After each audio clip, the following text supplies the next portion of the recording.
This past Sunday morning, a priest from my religious community, who is 96 years old, presided at Mass, at which a handful of us were present.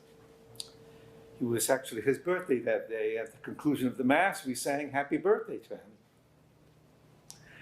His reflection at Mass centered primarily on the person of Jesus and the extraordinary appeal that Jesus had, as evidenced in the people who kept following him.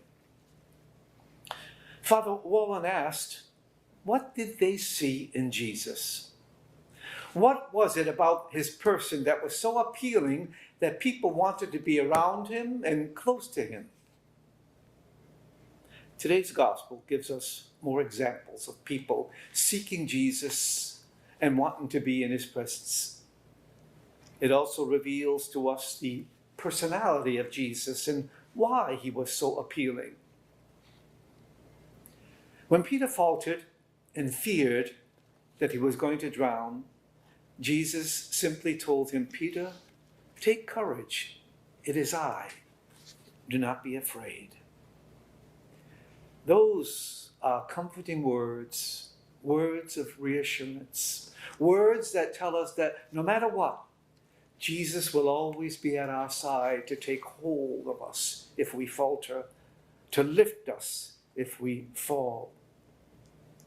Notice what was said when Jesus reached the other shore after he rescued Peter. It said that the men who were there recognized him, and they sent word to the people in the surrounding area, and they all came out to see Jesus, just to be able to touch the tassel of his garment. Again, what did they see in him that drew them to him?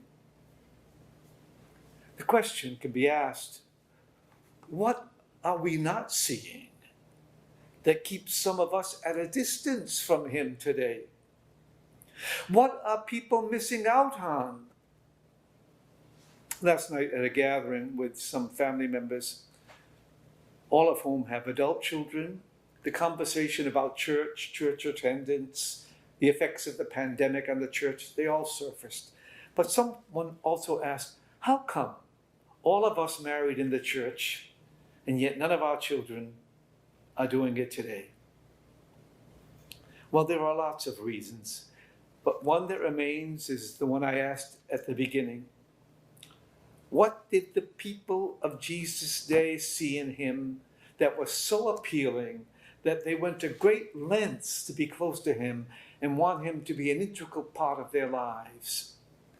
Some answers can be found in the gospel today. Like people, Peter believed, but don't always have the courage to act on their beliefs. Like Peter, people are afraid to commit to Jesus because they could never live up to his expectations.